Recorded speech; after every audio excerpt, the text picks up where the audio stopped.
Hello, and welcome to our webcast. I'm Jamie Pennington with Moss Adams, and I'm getting us for today's session, 2025 Tax Trends for Healthcare Leaders. Before we begin, I'm going to play a brief housekeeping video.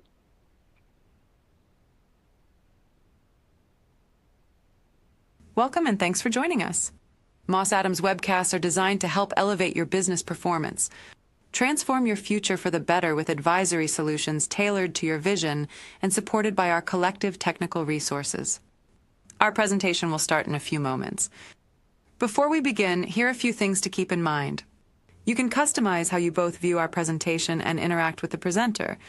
For better viewing, close all other applications and turn up your speaker volume.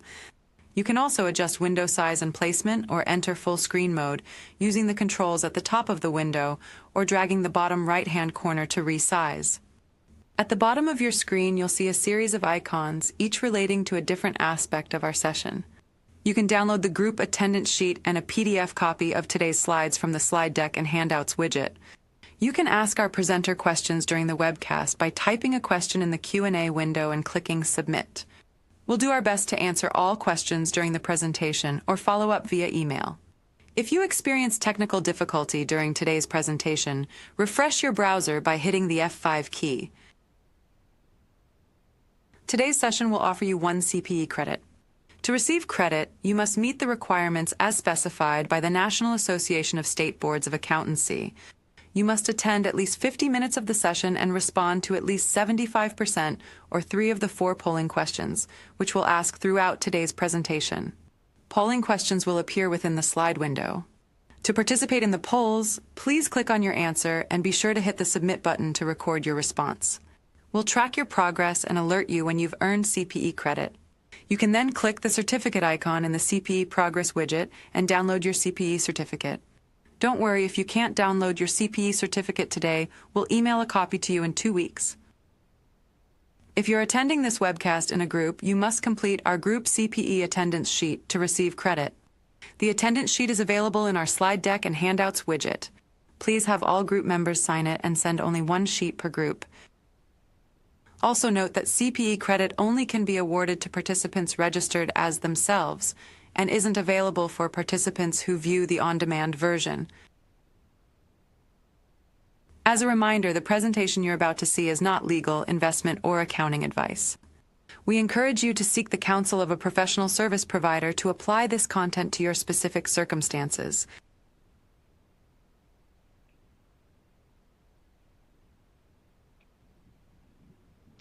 And now I would like to introduce Chris to get us started. Chris, I'll let you take it from here. Thank you, Jamie, and welcome everyone to this webinar. We're thrilled when anyone wants to join on a call to talk about taxes in the middle of a Wednesday. So we appreciate you joining. My name is Chris Bell. I lead our firm's healthcare tax practice. I've worked here for the last 20 years. I'm also our national practice leader for all services to medical groups and physicians for our clients across the country. Moss Adams has healthcare clients, thousands of healthcare clients all across the country, representing the broad spectrum of healthcare providers. So hospitals, health systems, insurance providers, medical groups, ancillary healthcare, long-term care, a wide range of healthcare clients. I'm pleased to be joined by Erika Williams, who is our newest healthcare tax partner in the firm based out of our Portland office, as well as Travis Riley, who is our partner who leads our healthcare research and development tax practice. For today's agenda, we're going to be covering some of the tax consequences under the new administration with a particular view towards healthcare. We will talk about a few non-healthcare tax items just because they have such large budgetary impacts. They can, as we'll show in the presentation, there's going to be pressure on Congress's ability to fund healthcare the way it has in the past based on some of these spending priorities that it's outlined. This includes specific tax reform proposals, credits and incentives for healthcare, some proposed changes to some of the current tax law, including interest deduction limits, and then some trends in public oversight and general private equity-backed trends in healthcare for private equity investors. And with that, we have our first polling question. Jamie? The first polling question is, what best describes your organization? Answer options are A, hospital, B, system, C, medical group or IPA, E, ancillary provider, E, F, long-term care provider, or G, other. I'll give you a few moments to respond. To participate, please click the answer you choose and hit submit. If you can't see the submit button, please enlarge the slide viewing area. You do have the option to submit questions for us in the Q&A window. We do have quite a bit of content to cover today, so if we don't have time to respond during the webcast, we'll be sure to follow up with you afterwards.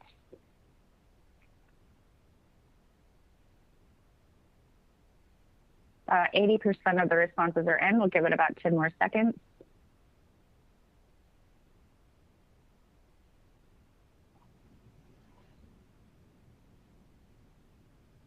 And with that, here are your results. All right, so we have quite a broad background for those who are on the call, which is wonderful. Let's go ahead and move to the next slide. We're going to be looking at tax consequences under a new administration, and as background, I just want to highlight how tax changes will need to happen because it's important to this discussion. The GOP has a slim control of the House, of the Senate. They obviously control the White House, and they also have control on the Supreme Court. Presently, it's 3 seats in the House and 6 seats in the Senate. Legislation generally requires 60 votes to pass in the Senate. That's where the biggest issues arise in terms of getting legislation passed. However, there is a budget reconciliation process that only requires a simple majority in order to pass. Now, there are a number of restrictions to the kind of legislation that can go through here, the kind of changes that can go through, and how this works. But this is likely how tax reform will happen in 2025. And it may not be just one tax bill. It may be spread out between a couple of tax bills. So, for example, starting right here, we have a number of just understanding what would happen if no tax legislation were to pass. There are a number of tax cuts from the 2017 tax reform law under President Trump that would expire. And whether Republicans won the elections in November or whether the Democrats did, we expected many of these provisions to be extended. If you could look forward to 2026, it would be awfully uncomfortable for members of the House of Representatives to be running again for Congress if all of their constituents were paying higher taxes that spring as a result of not extending some of these provisions. So some of them have to do with individual income tax thresholds, where the individual income tax would go back up to 39.6%. The standard deduction would be reduced. The child tax credit would be cut in half. The charitable donation AGI limit or adjusted gross income limit would go down, although I do have to say, Erika, I've never had a client approach these thresholds in the 20 years that I've practiced. Have you? I actually do end up having some clients that do hit that threshold. That's my practice outside of healthcare, though, with some of the higher net wealth individuals. And so we have dealt with some of those limitations the last few years and are considering that going forward. It's an interesting idea of somebody giving away 50% or more than 50% of their adjusted gross income in any given year. But that threshold would go from 60% down to 50%. And lastly, the mortgage interest deduction would be allowed on debt up to $1 million. Currently, it's up to $750,000. Erika, I'm going to turn this over to you for the next few slides. Perfect. Thank you, Chris. So if no action, you all might remember, this is called a few different things. So you'll hear me call it Section 199A deduction, QBI deduction. This is the qualified business income deduction that allows for a 20% deduction on K1 income from an S-Corp partnership or the net income of a sole proprietorship. And you'll see over on the right-hand side, kind of showing the differences, current 2025, what that looks like. So with this 20% deduction, it ends up allowing the income from a pass-through entity to be taxed at a 29.6% rate versus the high rate of currently 37%. And then you'll see it compared to the corporate rate. And so this QBI deduction really rolled out as a way to bring pass-through income kind of more in line with our reduced corporate rate with tax reform. And so you'll see if nothing happens in 2026, we see a 10% increase in overall tax of that same K1 income from a flow through. Of course, for service industry clients, the IRS is not always kind when it comes to tax law. So there were some additional stipulations for service industry clients. And this is a deduction that's at the individual level, although the work is done on the entity return and reported on the entity return, but it's ultimately decided at the individual level, especially if there's limitations for specified service trade. If you're a non-SSTV, the limit is based on wages or qualified property. For the SSTV, it's based on overall income. So if you're a single filer and you're under $200,000 of income, you qualify for the 20% deduction, ignoring the W-2 or qualified property limitation. And then you phase out after 200,000. For married filing, joint under 400,000 is allowed the 20% deduction, and then it phases out between 400 and 500,000. So definitely some great benefits there for some of our lower income earners.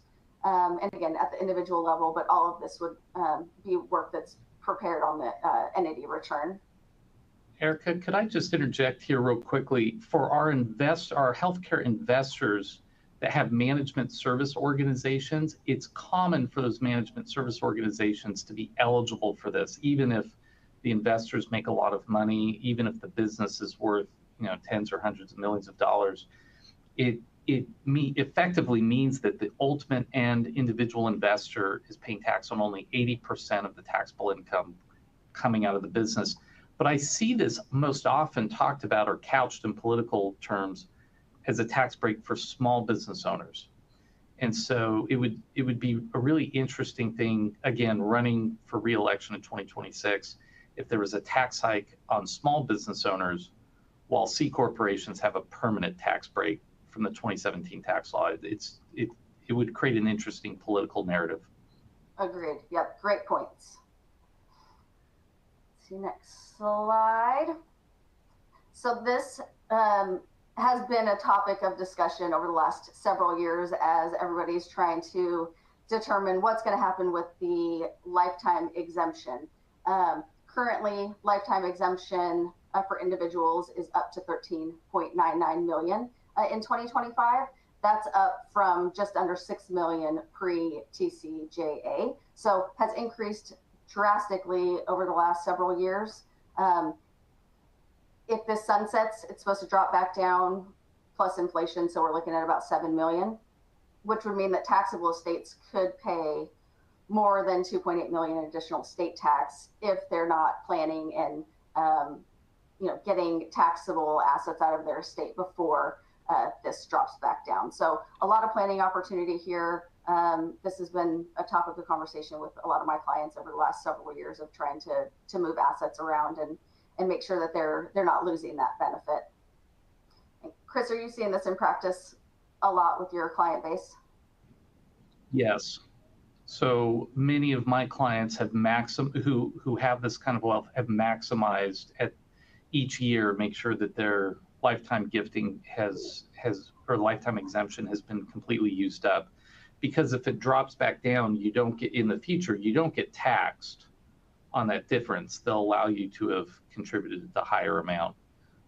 So I do see a lot of planning that's been done. And we have a team that works if you have appreciating assets like stock and investments in companies, healthcare or otherwise. We have groups that come in and help to value those assets, and oftentimes you can take discounts on the value of those investments, so that you can get more bang for your buck in terms of using this limit. Yeah.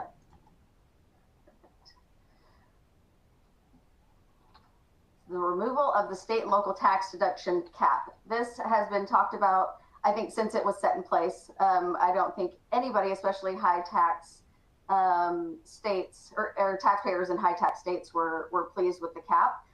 So far, there has been nothing done. If this sunsets, it would go back to pre-TCJA, which was no limitation. My gut feeling is it won't go back to 100%. But I think we'll definitely see some changes there. There's a lot of proposals out there, whether each taxpayer gets a 10% or a $10,000 cap. So married filing joint would get 20,000. There's been a lot of proposals on increasing that cap. There's been proposals about, do we not allow the state income tax, but allow the property tax? So lots of things floating around out there. This has definitely shielded a lot of taxpayers from alternative minimum tax over the years. If this comes back, I think we'd see more people getting pushed back into AMT, just because that state and local tax deduction is not allowed in the calculation for determining AMT.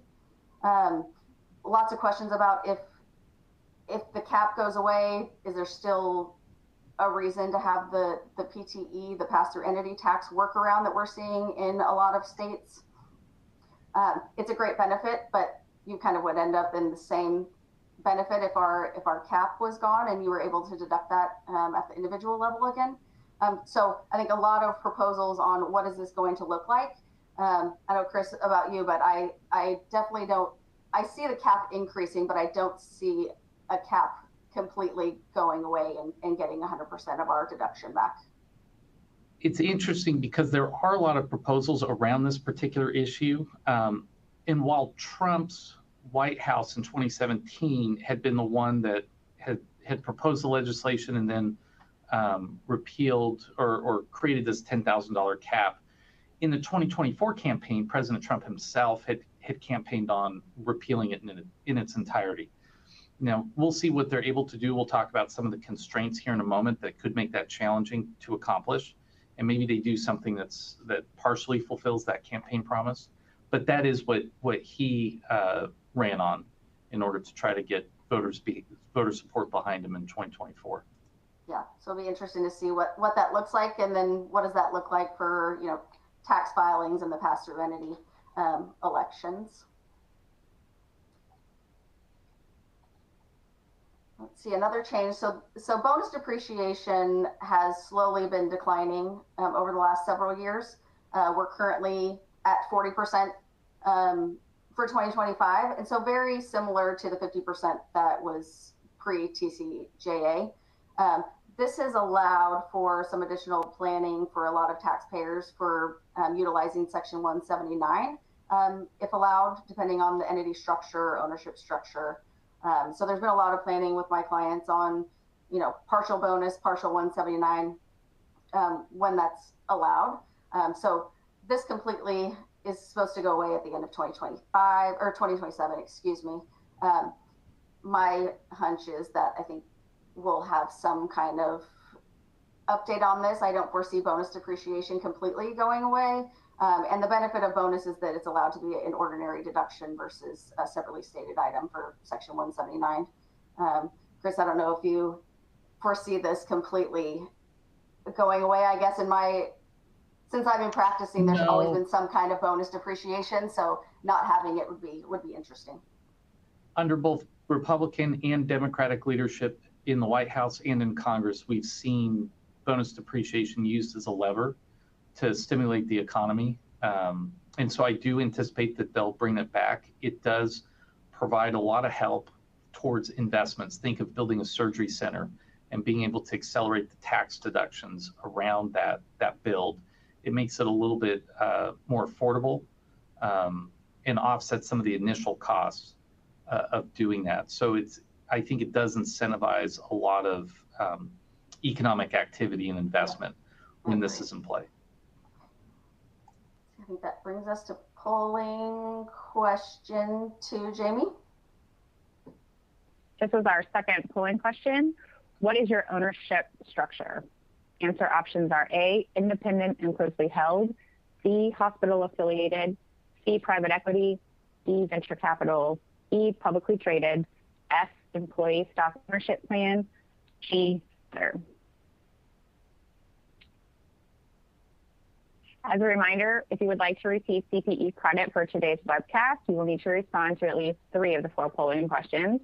Please make sure that you are selecting your answer choice within the slide window and not typing your answer in the Q&A window.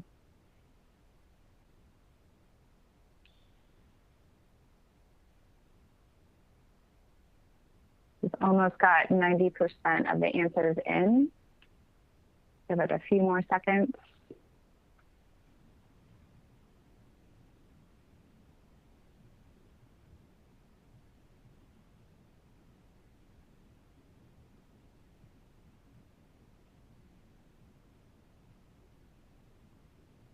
All right, here are the results.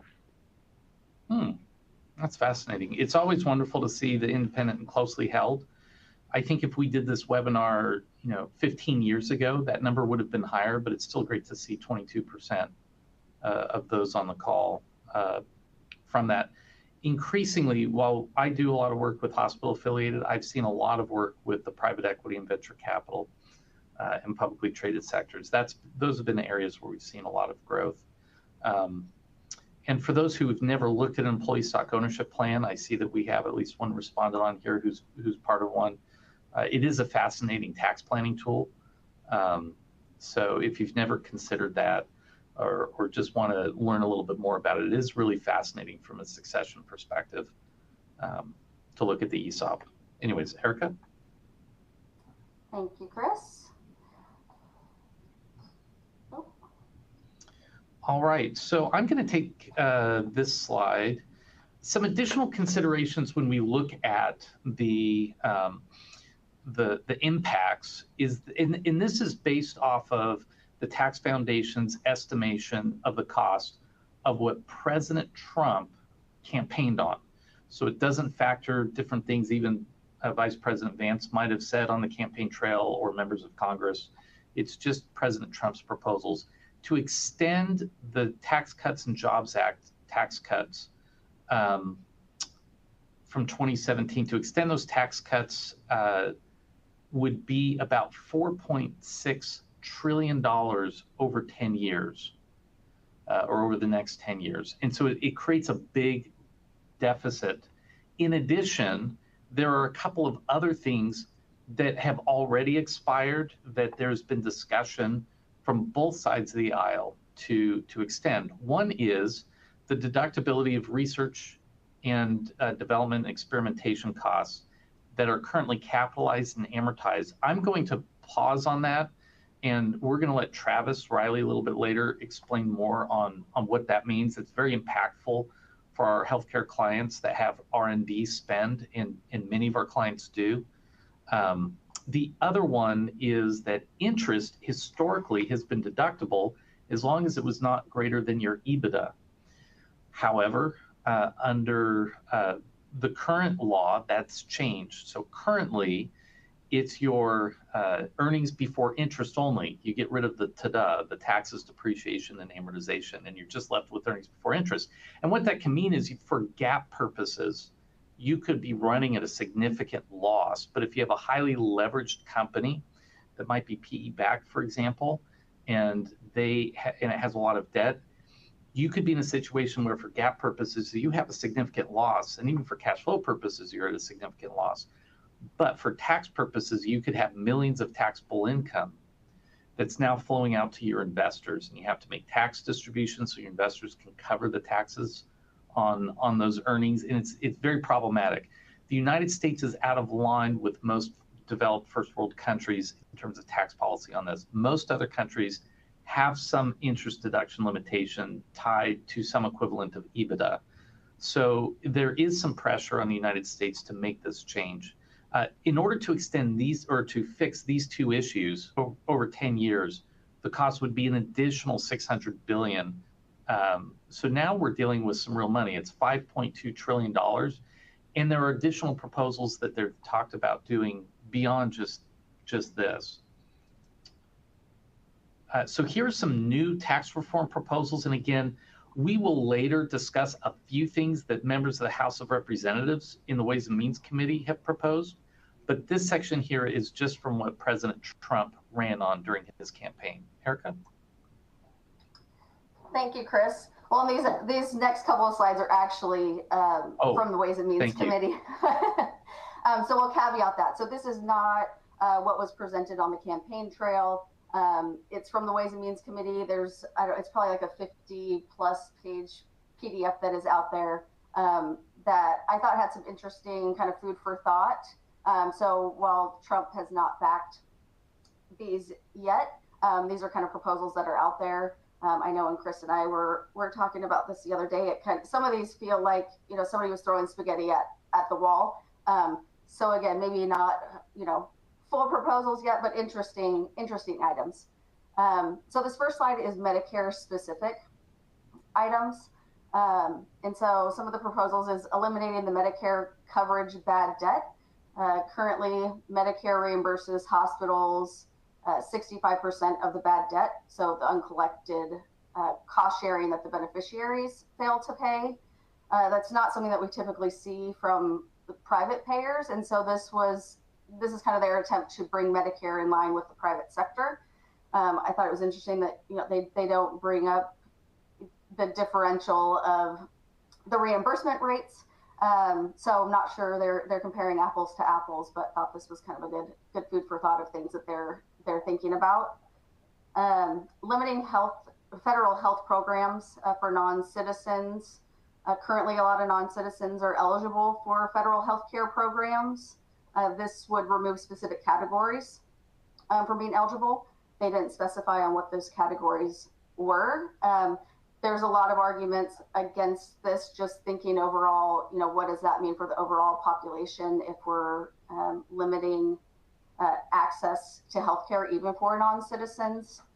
So there's definitely some arguments that we're seeing there. Improving uncompensated care and establishing a new care fund. So Medicare currently provides additional support to hospitals that are serving a disproportionate share of low-income patients. These payments are limited to the hospitals and don't really acknowledge that there's an amount of uncompensated care that's being delivered in non-hospital settings. This policy would reform the uncompensated care payments by removing them from the Medicare trust fund and would establish a new fund that would be more equitable. It would distribute the payments more equitably to the providers. There was no conversation on where these funds would come from to fund this new care or this new fund, but moving it out of the Medicare trust fund and having its own separate fund for these payments. And then the Medicare site neutrality. So currently Medicare and the beneficiaries are paying more for the same services, whether it's being done, if it's being done in a hospital setting than in a physician's office. So this proposal would equalize the payments for services that can safely be done in physicians' offices. So thought that was interesting, where they're trying to have it be more equitable and bring it more in line with the private sector. And just these 4 proposals, they were estimating to be about $452 billion of savings over 10 years. There was probably, like I said, there's probably 3 pages full of just Medicare specific proposals on their list. So lots of things to think about, and lots of proposals, like I said, kind of spaghetti at the wall to see kind of what sticks and what they can get going. This next slide is a few items that either could affect healthcare or were items that, as I'm considering my client base, that I could see being, would impact them in the future. Eliminating the nonprofit status for hospitals. This has been a topic over the years. This is not a new one. Over the years, it's generated, unrelated business income is taxed to not-for-profits. With TCJA, they rolled out a 1.4% endowment income tax for universities or teaching hospitals if they had over 500 students, and if their endowment assets exceeded 500,000 per student. There's a proposal out there that 1.4% could go up to the 21%, so in line with the corporate rate. So would be an interesting environment to see the not-for-profit status go away. I don't know if I foresee an elimination of the exempt status, but they're definitely trying to generate some additional income from our not-for-profits and our hospitals. One interesting thing there, Erica, we have a webinar which we'll highlight at the very last slide on this topic, on community benefit justification for healthcare organizations, which is what this typically focuses on. And while the concept has been around for a while, the volume has increased, and it hasn't been a Republican Democrat issue. We've seen leaders in both political parties increase their volume of concern over what they perceive as some nonprofit organizations not, in their minds, meeting the nonprofit standards or not fulfilling their nonprofit purpose. And that's what's at the heart of this. So there might be a situation where some organizations, fall into a category that's problematic here, while others can continue as they have been. But even if you're in the for-profit sector, if you're closely aligned with health systems or hospitals in your community, and that's part of how you get paid, then if they are suddenly paying a 21% income tax on their ordinary, healthcare profit or revenue, that could be costly in terms of the money they have available to invest in joint ventures or, to pay for call coverage and other things that are fairly common for them to pay for. Yep, good points. This next bullet point, eliminating the employer-paid transportation benefit. And so this would be more an employee, so individual taxpayer item, where currently your employer can pay up to $325 per month for transportation benefits, whether that's public transportation or parking. That amount is currently not reported as taxable wages to the employee. So this would do away with that kind of fringe benefit and would create that taxable event to the employee. And they expect that to generate $50 billion in savings over 10 years.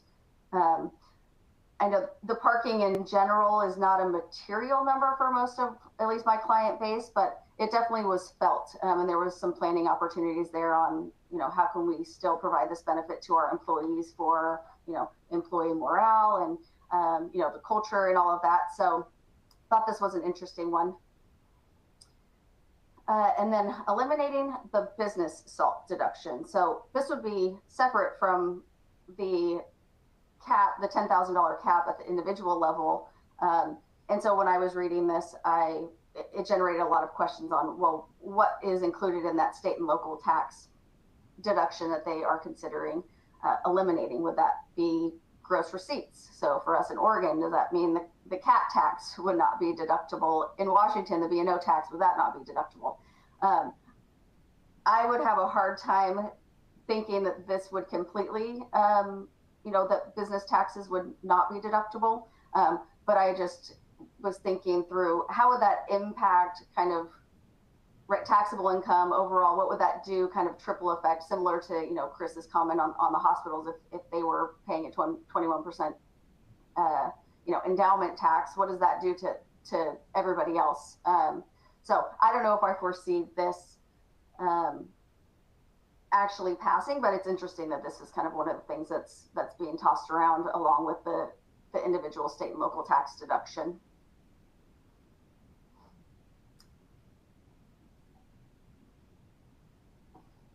Okay, these next couple of slides that me and Chris will tackle are parts of Trump's campaign and have been backed by him. I think based on the slide, I don't think we're expecting rates to increase. So this is corporate rate specific. So current corporate rate is a flat 21%, proposed rate down to 20%. and then a proposed rate for domestic manufacturing down to 15%. Does not define what manufacturing will be if we consider it being, our traditional manufacturing. While that might not impact directly, healthcare systems, but could that impact, cost of supplies if they're being created at a lower rate? Will that decrease, some of our cost of goods sold that we're seeing? Costs have been through the roof with supplies and staffing and all of that. So curious to see how that might impact everybody overall if that domestic manufacturing does get down to 15%. But overall, does not sound like the plan is for rates to increase. It's just a matter of kind of where will that land. This stems from something that is near and dear to the healthcare system in that supply chain protection. There's a strategic concern that came up during COVID that the reliance on, not exclusively, but extensively on foreign manufacturing to provide critical supply chains in our country, including in the healthcare sector, is an area that they want to see addressed. Maybe not completely changed, but at least see some additional supply chains open up domestically that they feel that there will be better control over. So interesting concept to see if they'll get it through. And because this tax break down to 15% would only impact a narrow range of companies, its cost point is lower since it only applies to domestic manufacturing companies. He also talked about exempting certain forms of income from taxable income. The first one was tips. This was raised at a campaign rally in Las Vegas, which went over very well. Kamala Harris also got behind this idea. It seems very popular. When you break down the numbers for people earning their wages through tips, most of their income is not actually subject to tax, or the tax rates it's being subjected to are relatively low. And so the cost point here isn't very high, and I expect them to do something with this. But how you define tips is going to be interesting, because I think Erika and Travis and I are going to try to figure out for our clients how they can get paid through tips instead of, getting paid through other means to make it exempt from taxable income. So they should be putting some clear definitions around what would constitute a tip, and maybe some income thresholds. If you're over an income threshold, the exemption no longer applies. But I expect them to do something with that. They also want to exempt from taxable income Social Security. That's a very heavy lift financially. The costs of the federal government would be significant. So there may be some limited relief for people in lower income tax brackets on their Social Security income being taxed. But I don't expect a broad exemption. And lastly, overtime pay, which impacts a lot of union organizations who've been very supportive of this in Trump's campaign in 2024. So the idea that your overtime pay would be exempt will push people who might be questionable as to whether they're exempt employees or whether they should be treated as hourly. It might push that debate a little bit to get people more into the hourly category, where they're going to want to be if their overtime pay is exempt from income tax. The big issue is going to be payroll tax. While that's not often brought up, if you exempt overtime pay and tips from payroll tax, that'll obviously reduce the tax burden for those individuals, and they may be happy with that in the short run. But what you get from Social Security benefits down the road depends on the money that you paid in over your career. And so if these people haven't had payroll tax withholdings and they haven't been paying into the system, or they've been paying in at a lower level, from a policy perspective, it has an effect on the back end where they'll get fewer benefits in retirement. And one of the dominant themes we've seen is as people prepare for retirement, they're not saving enough as a general population. So that's something that Congress is going to need to look at. We have one more polling question. Jamie? Yep, this is poll question number 3. How important are Medicaid reimbursement trends to your organization? Answer options are A, we have zero or minimal exposure to Medicaid funding swings. B, we have moderate Medicaid exposure in our revenue streams. C, we rely significantly on Medicaid funding. D, we exclusively service Medicaid patients. Or E, not applicable. For those of you that would like a copy of today's slides, you can download them from the folder that says Slide Deck and Handouts. We will also be sending the slides via email tomorrow, along with a recording of the webcast. I'll give a few more seconds for people to get their answers in.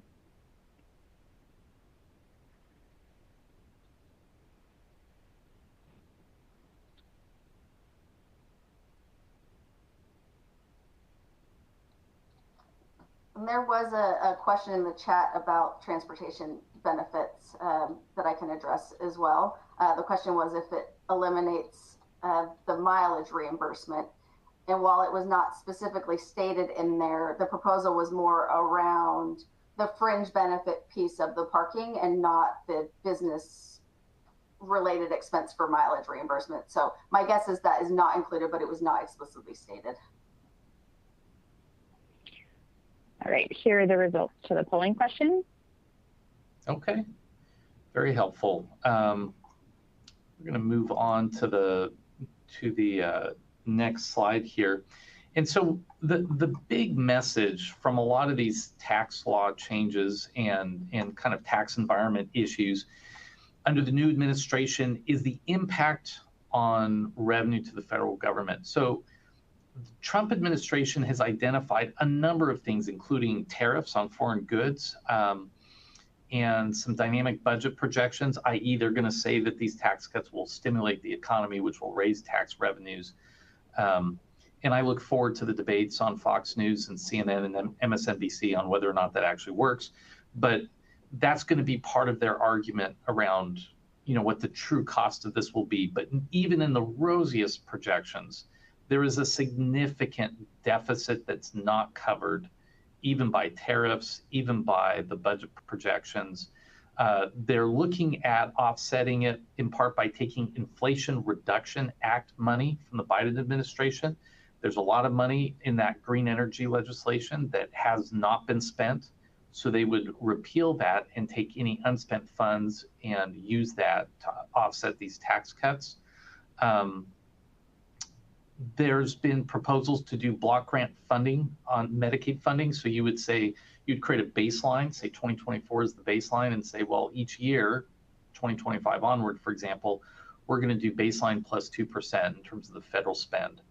And if healthcare costs go up by more than 2%, that's someone else's problem. I think this is very concerning to a lot of organizations in healthcare. In the last 2 weeks or so, it's been reported that some healthcare investors have been a little bit more optimistic that this will not happen, mostly because the margins in Congress are so narrow, and it would be very difficult to get this kind of legislation through. So, but it's still a possibility and something that many Republican leaders have talked about doing. One interesting thing here when it comes to tariffs, the Trump administration will say that tariffs are part of offsetting the cost of all this. But when the Congressional Budget Office does their scoring of legislation, they do it over 10 years, and that's important to the reconciliation process, how they score it. They will not factor the tariffs as an offset to the cost of the legislation. They'll view that as something very separate. So they won't factor in how they score it. And that's going to create a fight over what the true cost of the legislation is. But ultimately, it's trillions of dollars over 10 years. And so when you look at that, the question is, where do you make up that gap? And healthcare is not likely to be the only place that they look at. But as we've discussed previously, healthcare is a place where they will look at a good amount because that's a significant portion of the federal spend each year. We've already mentioned the tax-exempt status. And so demonstrating community benefit is a critical issue for nonprofit healthcare organizations. There's a webinar coming up in a week, I believe, maybe a week and a half that Moss Adams is hosting that's on point for this.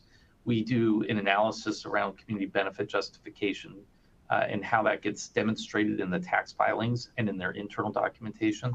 So really helpful, but it's concerning when you look at bipartisan comments from leaders in Congress on tax-exempt treatment for some healthcare organizations.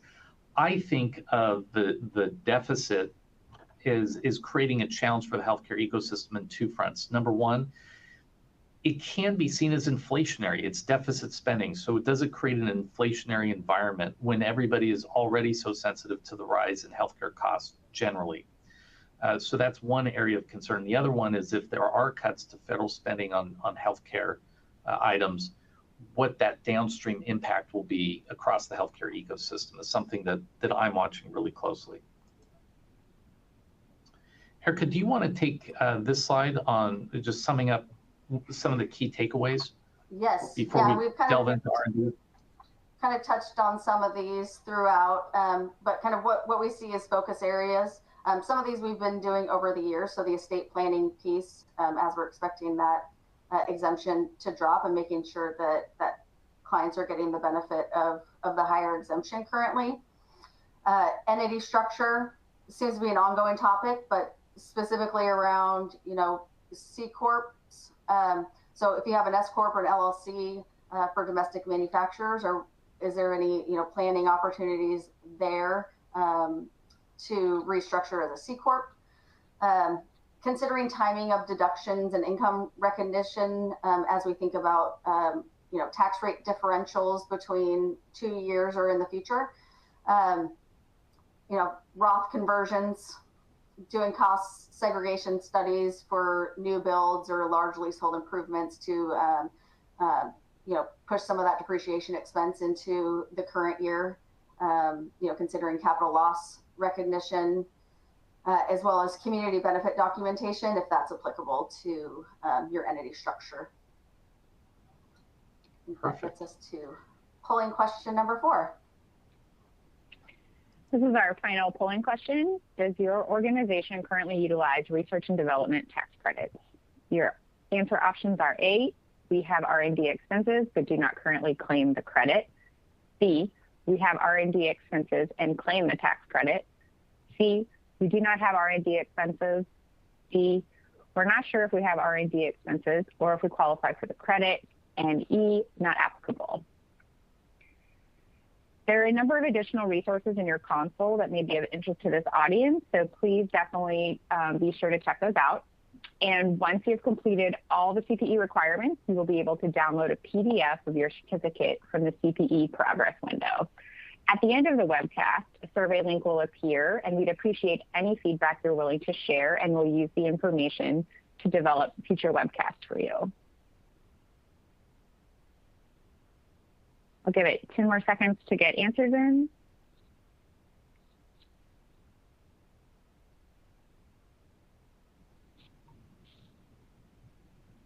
And here are your results. Hello, everyone. So Travis Riley here, and I'm going to tackle this here in the next section. We're going to talk about R&D. I do see a fair amount of people that say they do not have R&D expenses or not applicable. Now, as we go into the next discussion, I may change your mind on that. So let's stay tuned. That's something that we may want to circle back on. There are a fair number of people that do have R&D expenses and claim the tax credit. So hopefully we'll get some new information for you on that as well. So that was your final polling question. And as we head into the home stretch, we really wanted to talk about a tax credit that many healthcare companies we think might be missing out on, and that is the research and development, or the R&D tax credit. So first, let's talk about who can qualify for the credit. If you're a healthcare company and you're involved in developing or improving products, processes, techniques, or software that enhance patient care or even streamline operations, then you might be eligible for R&D credits. Some of the most common examples that we see the most are companies that are developing software for telehealth, virtual visits, or patient management. And then also other companies that are just involved in creating new or improved treatment protocols. Those are the types of activities that could be eligible. Now, the tax credit itself can be significant. It can be 10 to 15% of your qualified costs. And qualified costs include things like wages, supplies, cloud computing, and subcontract costs. So, for example, if you have just a handful of software developers on staff, you could easily see credits that are in the six-figure range. Another great feature of the credit is that it can offset both income tax and payroll taxes depending on the company's profile. And recently in the Inflation Reduction Act, Congress made it easier for startups and allowed them to claim up to $500,000 per year to help reduce their payroll tax liability. So also, if you have a company, you've been doing qualified activities, but say you've never claimed an R&D credit, you might be able to go back and amend your old tax returns for all open tax years. So that could be 3 or 4 of the previous years. And if you can't use all those credits right away, usually, depending on the jurisdiction, they can be carried over. So there is the federal credit that we like to talk about, but also most states offer R&D credits that are very similar to the federal credit. But they do, in those states, they apply to activities that you perform within their state. So taking advantage of R&D credits can lead to significant financial benefits and help your company stay competitive. It's something we definitely wanted to bring to your attention, as many of our healthcare clients are claiming R&D credits. So now that we've covered the benefits of the R&D credit, let's shift gears just a little bit and talk about some of the recent changes Chris alluded to earlier, changes in the law that were made to help fund tax cuts back in 2017. I think it's important to know about these changes because they require taxpayers to identify and capitalize their research expenses, even if they're not claiming an R&D credit. So this is something that you are obligated to do, even if you're not claiming a credit. And what I'm referring to is in Code Section 174 of the Tax Code.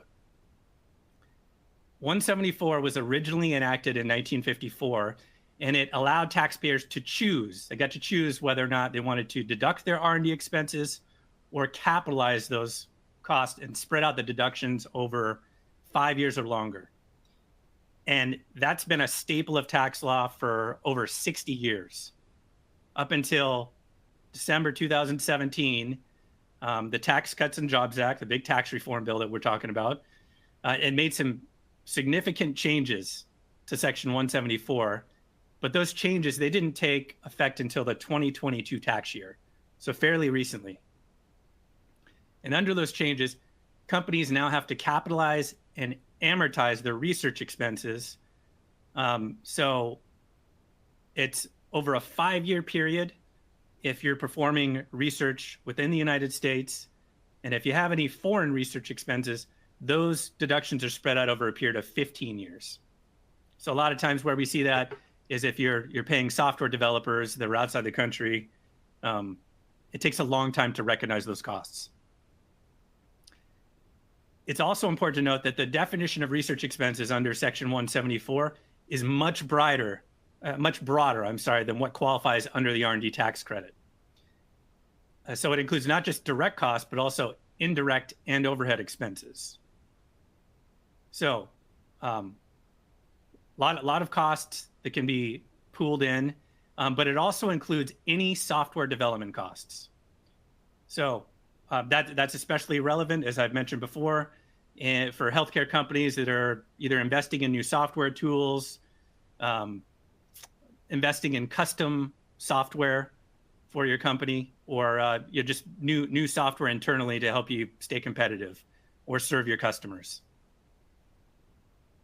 So these changes in 174 are a significant shift in how research expenses are accounted for. Let's talk about some recent developments. So what's been happening in Congress regarding these changes? So I'm not going to go over the entire history, but last year, I will say that the House passed a tax relief bill. It's called the Tax Relief for American Families and Workers Act. And it passed in the House with a very strong majority. The vote count was 357 to 70. And in this current environment, that's almost unheard of, to have over 85% bipartisan support and in the House. So under that bill, it proposed a 4-year delay on the capitalization and amortization requirements for domestic research costs. However, foreign research costs, they still would have followed that existing 15-year amortization period. Now, just because it passed so overwhelmingly, there was a ton of optimism around that bill. And but it lingered for a while. It went over to the Senate, and it lingered. And then in August of last year, it essentially it died under a procedural vote. It 48 to 44 vote in the Senate. So, yeah, both the House and Senate, fast forward to today, both the House and Senate are expected to introduce new bills soon that would fully repeal Section 174 starting in the 2025 tax year. We expect that these bills are going to gain significant bipartisan support, but they'll likely be tied to the broader tax negotiations and the budget reconciliation process that we've been talking about. So in addition to those legislative updates, the IRS has also been busy. They've been issuing both revenue procedures and notices, with the most significant one being issued in September of 2023. And so there is guidance out there that helps define what is a research expense, talks a lot about software development. And so we have quite a bit of guidance there around that. The now proposed regulations they were expected in Q1 of this year, but that timeline is now completely up in the air with the new administration, since they put a hold on all new regulation. So we're keeping a close eye on these developments. We do hope for clarity by year end, but as it stands, the capitalization of research expenses, including software development, is currently the law of the land. So it's crucial that you keep your eye on this issue as you're preparing tax returns. Thank you, Travis. A key issue, because we'll have organizations that, again, may operate with minimal profit, but once this gets factored in, they could be, sitting on millions of dollars of taxable income without cash flow to pay the tax. It's an interesting issue that we're working through right now with many of our clients. I appreciate that. Real quick, we're not going to spend a lot of time as we close out the webcast, but employee retention tax credits, many healthcare organizations claim this tax credit under the CARES Act and some subsequent legislation in 2021, 2022. When those were claimed, the IRS paused all payments on them for a period of time. It was a lengthy period of time. Adjudications have resumed, so they've started processing the claims again. They're starting their audits. The critical issue we're seeing from the initial audits are they're looking at the documentation around the eligibility under partial shutdown due to governmental orders. So for organizations, there's two ways to qualify. One is that your revenues drop by a certain percentage within specific quarters, or you could show that your company was at least partially shut down due to a governmental order. And what that meant was, the intention was that there was some governmental agency that told you cannot do something, like a governor saying that you can't do non-emergency procedures, for a period of time. That would be something we would expect to qualify. But the CDC saying, well, we think people should keep 6 feet apart, and that changed how many people you could fit in your waiting room and changing how many people you could see a day. If it was CDC guidance as opposed to a government agency telling you had to do something, those are being seen as different. So something to keep in mind. Happy to talk with anyone around that. Last item, trends in private equity. Private equity is currently lobbying to allow retirement funds to invest in private equity, 401k funds, so people own 401k funds to be able to invest in private equity. We've talked about the business interest income deduction.